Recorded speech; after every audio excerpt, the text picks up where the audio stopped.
بسم اللہ الرحمن الرحیم. ناظرین السلام علیکم. میں ہوں آپ کا میزبان صابر شاکر وفاقی دارالحکومت اسلام آباد سے. کچھ تازہ ترین معلومات اہم خبریں آپ سے شیئر کرتے ہیں. سب سے پہلے تو شکر الحمدللہ کہ اللہ تعالیٰ کا لاکھ لاکھ شکر ہے کہ میں آپ کو خبریں جو دیتا ہوں الحمدللہ وہ کچھ عرصے کے بعد آ کے ٹھیک ثابت ہوتی ہیں اور اس کی بھی تصدیق بھی ہوتی ہے. فوری طور پہ ایسے لگتا ہے کہ شاید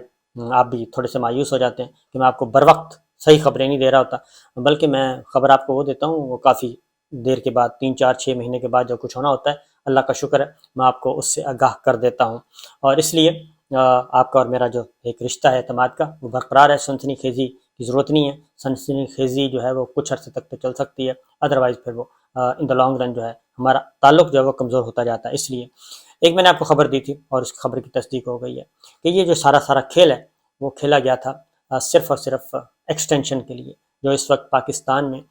سیاسی بحران ہے، معاشی بحران ہے، سیکورٹی کے ایشوز ہیں، یہ جتنا بھی کرائسس اس وقت پاکستان بھگت رہا ہے اس کی صرف اور صرف ایک کردار تھا،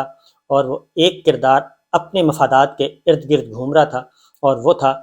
باجوہ صاحب تھے اور ایکسٹینشن کا معاملہ تھا. اور میں نے آپ کو بتایا تھا کہ یہ ساری لڑائی ایکسٹینشن کے لیے ہو رہی ہے اور کچھ بھی نہیں ہے. یہ 27 نومبر سے پہلے کی بات میں بتا رہا ہوں، کیونکہ اتنا جو یکدم ایک ہلہ بولا گیا تھا، ایک پاکستان کو ایک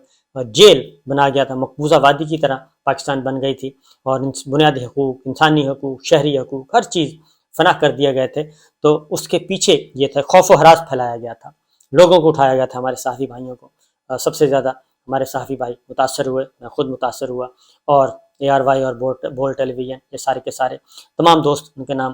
ریپیٹ کرنے کی ضرورت نہیں ہے، آپ سب کو معلوم ہی ہے جو دوست ہیں. لیکن اب شاہد خاقان عباسی صاحب سابق وزیر اعظم ہیں، اور وہ اب انہوں نے ایک اور بات کی بھی تصدیق کر دی ہے. انہوں نے کہا ہے کہ قمر جاوید باجوہ صاحب ایک اور ایکسٹینشن لینا چاہتے تھے، اور ایک اور ایکسٹینشن لینا چاہتے تھے، اور ایک اور ایکسٹینشن دینے کے لیے مسلم لیگ نواز اور دیگر پارٹیوں کے بہت سے رہنما وہ شامل تھے، وہ حامی تھے کہ ان کو ایکسٹینشن دے دی جائے.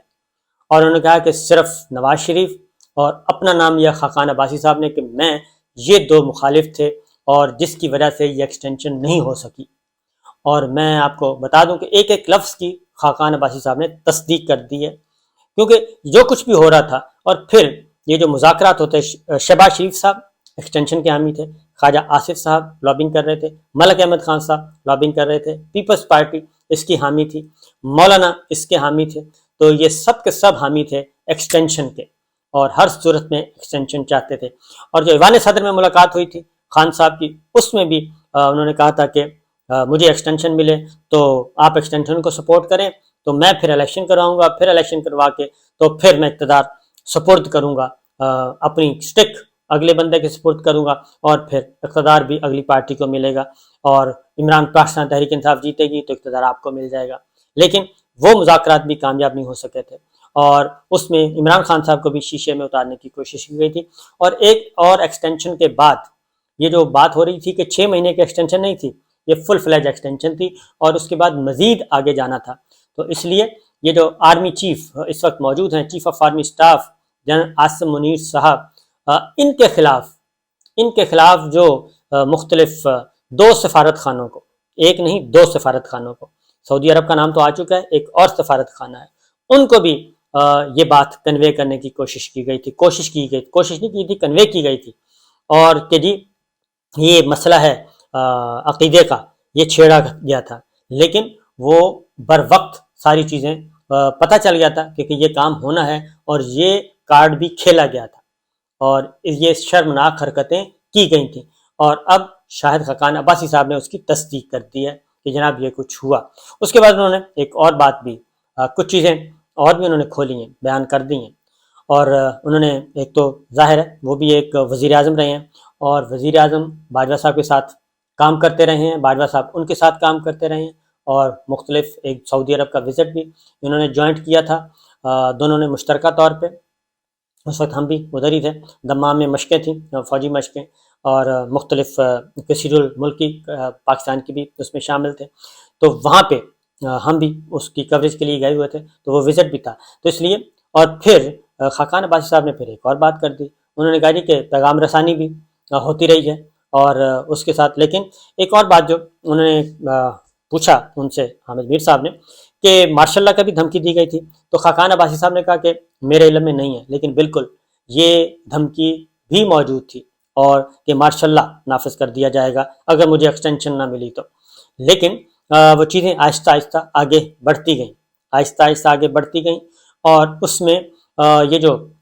بات کی گئی 25 مئی کو بھی جو عمران خان صاحب واپس چلے گئے، 25 مئی کو جو واپس چلے گئے اور ریڈ زون میں نہیں آئے، مسلم رانا صاحب تو اس کو کہتے ہیں نا کہ آتے تو ہم بتاتے کہ کیسے آتے ہیں، لیکن ان فیکٹ عمران خان صاحب کو پتہ چل گیا تھا کہ یہ خون خرابہ کرنے کے بعد ایمرجنسی پلس کو اس طرح کا کام کرنا چاہ رہے ہیں، اس لیے عمران خان صاحب واپس چلے گئے تھے، ریڈ زون کی طرف نہیں آئے تھے، پارلیمنٹ ہاؤس کے سامنے بلو ایریا کی طرف نہیں آئے تھے، اور وہ چلے گئے تھے وہیں سے تقریر کر کے۔ اس کے بعد پھر 25 مئی کا موقع آیا، 25 مئی کو بھی یہ چیز موجود تھی، اور اس سے پہلے بھی موجود تھی، میں تو اس سے پہلے کی بھی بات جانتا ہوں کہ 9 اور 10 اپریل کی درمیانی شب بھی یہ سارا کھیل کھیلا گیا تھا، جب سپریم کورٹ آف پاکستان اور ہائی کورٹ اسلام آباد ہائی کورٹ کھلی تھی، اس وقت بھی یہ کھیل کھیلا جانا تھا۔ لیکن جو سسٹم ہے، ریاست پاکستان اصل میں ریئیکٹ کر رہی تھی، ریاست پاکستان نہیں چاہتی تھی کہ یہ ماشاء اللہ لگے اور کوئی ایمرجنسی پلس یا ماورائے آئین اقدام کوئی کیا جائے، اور اس کے بعد پھر اگین اس کے بعد بھی انہوں نے ایکسٹینشن کی بات، پھر عمران خان صاحب پہ حملہ ہوتا ہے، وہ بچ گئے، اللہ تعالیٰ نے وہ بچا لیا، اور یہ سارے کام جو ہوتے رہے، یہ اس دوران شہید ارشد شریف کا قتل بھی ہوا اور باقی ظلم و ستم بھی ہوئے، لیکن ملک جو ہے وہ اس طرف نہیں جا گیا کیونکہ سسٹم ریئیکٹ کر رہا تھا۔ تو یہ وہ بنیادی بات ہے جو کہ بیک ڈور چینل پہ بیک گراؤنڈ میں موجود تھی، اس لیے شاہد خاقان عباسی صاحب نے بہت سارے رازوں سے پردہ اٹھایا۔ پھر ایک اور بات انہوں نے کی ہے کہ عمران خان کی گرفتاری، وہ اس پہ شوکت ترین کی گرفتاری کے وہ خلاف ہیں، فواد چودھری کی گرفتاری پہ آواز بلند ہو رہی ہے، کیونکہ اب پارٹی کے اندر سے، سیاسی جماعتوں کے اندر سے یہ محسوس کیا جا رہا ہے کہ یہ ان کو بنیادی طور پہ یہ سیاسی جماعتیں کمزور ہو رہی ہیں، ہمارا پولیٹیکل سسٹم کمزور ہو رہا ہے، یہ سارا کھیل جو کھیلا جا رہا ہے، جو 9 اپریل سے شروع ہوا اور 27 نومبر تک چلتا رہا، اس کا بنیادی مقصد تھا کہ سیاسی جماعتیں آپس میں دست و گریباں ہو جائیں اور ان کو آپس میں لڑوا دیا جائے، اور اس کے بعد خود آ کے سارے معاملات خود اپنے کنٹرول میں کیے جائیں، لیکن وہ خواہش نہیں ہو سکی تھی، اور chief of army staff general Asim Munir صاحب اس وقت موجود ہیں اپنی سیٹ پہ اور اپنا عہدے پہ براجمان ہیں، اور بہت ساری باتیں جو ابھی نہیں بتائی جا سکتی کہ کیسے یہ سارے کا سارا سبوٹاج کرنے کی کوشش کی گئی، بہت ساری چیزوں کو سبوٹاج کرنے کی کوشش کی گئی۔ بہرحال یہ چیزیں آہستہ آہستہ، لیکن اب یہی وجہ ہے کہ اب باجوہ صاحب جو ہیں وہ دوبارہ سے وہ کر رہے ہیں، کبھی آفتاب اقبال صاحب کو، کبھی جاوید چوہدری صاحب کو، کبھی منصور خان صاحب کو۔ ظاہر ہے، میں نے آپ کو پہلے بھی بتایا کہ جرنلسٹوں کا کام ہے، جب ان کو کوئی بات ملتی ہے، خبر ملتی ہے، تو وہ تو رپورٹ کرتے ہیں، اس کے بعد پھر ڈیلیٹ بھی کرواتے ہیں۔ جاوید چوہدری صاحب کی بھی بات کو ڈیلیٹ کروا دیا، یعنی کہ کنوے بھی کر دیا، اور اس کے بعد پھر ڈیلیٹ بھی کروا دیا کہ نہیں، تو چیزیں تو پھیل جاتی ہیں اور چیزیں تو نکل جاتی ہیں، اور مزید ابھی چیزیں نکلیں گی۔ عمران خان صاحب کی گرفتاری، شاہد خاقان عباسی صاحب، کیونکہ یہ جو اندر کھاتے چل رہا ہے، عمران خان صاحب کو گرفتار کیا جائے اور ہر صورت میں گرفتار کیا جائے۔ اب جو پولیٹیکل پارٹیز ہیں وہ نہیں چاہتی، اس میں اندر سے آوازیں اٹھ رہی ہیں، اور وہ شاہد خاقان عباسی صاحب نے اس کی نفی کی ہے۔ انہوں نے کہا کہ عمران خان کو گرفتار نہیں ہونا چاہیے، شوکت ترین کو گرفتار نہیں ہونا چاہیے، کسی بھی سیاستدان کو گرفتار نہیں ہونا چاہیے، اگر ان کے خلاف کوئی کیس ہے تو ٹرائل کیا جائے، پروسیکیوٹ کیا جائے، اور اگر وہ کیس ثابت صحیح ہوتا ہے تو عدالتوں سے سزائیں ملیں، ان کو گرفتار نہیں کرنا چاہیے۔ اور عمران خان کی گرفتاری کی بھی انہوں نے مخالفت کی ہے، اور ایسے بندے نے جو خود بھی، کیونکہ وہ کہتے ہیں کہ میں خود گرفتار رہ چکا ہوں اور میں روزانہ جاتا ہوں عدالت میں، اور میرے خلاف کوئی کیس، میں کہتا ہوں جی کیس پروسیڈ کریں، نہ گواہ ہے نہ کچھ اور ہے، اس لیے یہ سارا کچھ ہو رہا ہے۔ بہرحال جو یہ سارا کچھ بتانے کا مطلب یہ ہے کہ اگر پولیٹیشینز نے، اگر پولیٹیکل پلیئرز نے آپس میں بیٹھ کے یہ آوازوں کو نہ سمجھا، جیسے مصطفیٰ نواز کھوکھر صاحب ہیں، مفتاح اسماعیل ہیں، ورنہ پھر یہ معاملات ان کے ہاتھ سے نکل جائیں گے، اور ان کے ہاتھ سے نکلے تو پھر کھیل چلا جائے گا کسی اور کے پاس، اور کسی اور کو اگر کھیل دینا ہے تو ویل اینڈ گڈ، اور اگر آپ نے عام انتخابات کی طرف جانا ہے، آہستہ آہستہ آگے بڑھنا ہے، تو بہت اچھی بات ہے۔ کیونکہ میرے پاس جو خبر ہے وہ یہی ہے کہ صدر مملکت ڈاکٹر عارف علوی صاحب، اب جو آپشن استعمال کیا جانا ہے، اور وہ ہے کہ اگر گورنر انتخابات کی تاریخ نہیں دیتے تو صدر مملکت جو ہیں وہ الیکشن کمیشن آف پاکستان کو ڈیٹ کہیں گے کہ جی آپ الیکشن کروائیں، اور صدر مملکت تاریخ دے سکتے ہیں خیبر پختونخوا کے لیے بھی اور پنجاب کے لیے بھی، کیونکہ خیبر پختونخوا کے گورنر صاحب بھی تاریخ نہیں دے رہے، بلکہ انہوں نے بھی آگے وزیر اعلیٰ، نگراں وزیر اعلیٰ کو خط لکھ دیا کہ جی آپ بتائیں سیکورٹی کی کیا صورتحال ہے، یعنی ذمہ داری ایک دوسرے پہ ڈالی جا رہی ہے، اور تاکہ یہ عدالتی فیصلے جو ہیں یہ ہوا میں رول جائیں اور ان کی بے توقیری کی جائے اور پتہ بھی نہ چلے۔ اصل مسئلہ یہ پشاور ہائی کورٹ میں بھی، لاہور ہائی کورٹ میں بھی، اور سپریم کورٹ آف پاکستان اپنا بتا چکی ہے کہ جناب الیکشن اور صرف الیکشن، آئین سے ماورا کوئی اقدام نہیں کرنے دیں گے، آئین سے انحراف بھی کسی کو نہیں کرنے دیں گے۔ تو اس لیے یہ چیزیں چل رہی ہیں، اور اس ذمہ داری سے راہ فرار اختیار کیا جا رہا ہے، اور عمران خان صاحب کو عمران خان کو گرفتار نہ کرنا، یہ بھی اب شاہد خاقان عباسی صاحب اسی لیے میدان میں اترے ہوئے ہیں کہ جناب یہ کسی اور طرف ہم جا رہے ہیں، اور الیکشن 90 دن کے اندر اندر ہونا چاہیے، یہ شاہد خاقان کہہ رہے ہیں، مسلم لیگ نواز کے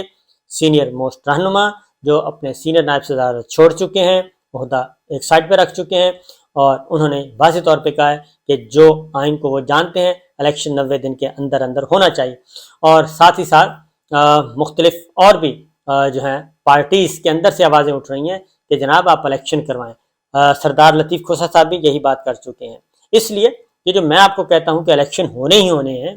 ہر صورت میں ہونے ہیں، یہ آئین کا تقاضا ہے۔ اگر الیکشن نہیں کروانے، آئین پہ عمل نہیں کرنا، پھر تو سویلین مارشل لا ہے اس وقت، تو اس لیے اتنی اندھیر نگری نہیں ہے۔ تو الٹیمیٹلی جو ہونا ہے، صدر مملکت کو جو بات کی جا رہی ہے، صدر مملکت کو یہ بات کی جا رہی ہے کہ جی آپ تھوڑا سا رک جائیں، ان سے ریکویسٹ کی گئی ہے کہ آپ فوری طور پہ الیکشن کی تاریخ کے لیے خط نہ لکھیں، کیونکہ اگر وہ لکھ دیا اس کے بعد تو مزید معاملہ خراب ہو جائے گا۔ تو کوئی تاریخ طے کرنے کی کوشش کی جا رہی ہے کہ یہ منی بجٹ منظور ہو جائے، اور منی بجٹ اور فائنانس بل جو ہے اس کو ذرا اپروو ہو جانے دیں، اور اس کے بعد پھر ہم آپس میں بیٹھ کے کوئی تاریخ کا تعین کرتے ہیں۔ میرے پاس یہ اطلاع موجود ہے، اور یہ جو کہہ رہے ہیں کہ جی کچھ بھی نہیں ہوگا اور ڈنڈا سوٹا، یہ بہت مشکل ہے۔ پھر تو ایک ہی صورت ہے کہ جی مارشل لا، اور اس کے علاوہ تو کوئی آپشن نہیں رہ جاتا۔ میرا نہیں خیال کہ معاملات اس حد تک جائیں گے کہ جی مارشل لا کی طرف سب کو جانا پڑے۔ میرا نہیں خیال کہ مارشل لا اس وقت حالات ہیں، اور اس سے زیادہ میں کچھ نہیں کہہ سکتا۔ فی الحال اتنا ہی کافی ہے جو کچھ میں کنوے کر چکا ہوں۔ چیزیں ہیں، ہوتی ہیں بتانے کے لیے، لیکن ایبزارب بھی کرنا ہوتا ہے تھوڑا سا، کہ یکدم اب بہت زیادہ خبریں جو ہیں وہ بھیج دی جائیں تو اس کے بعد پھر اس کے جو ہیں آفٹر شاکس بھی ہوتے ہیں، اس سے بھی بچنا ہوتا ہے۔ اجازت دیجیے، اللہ حافظ۔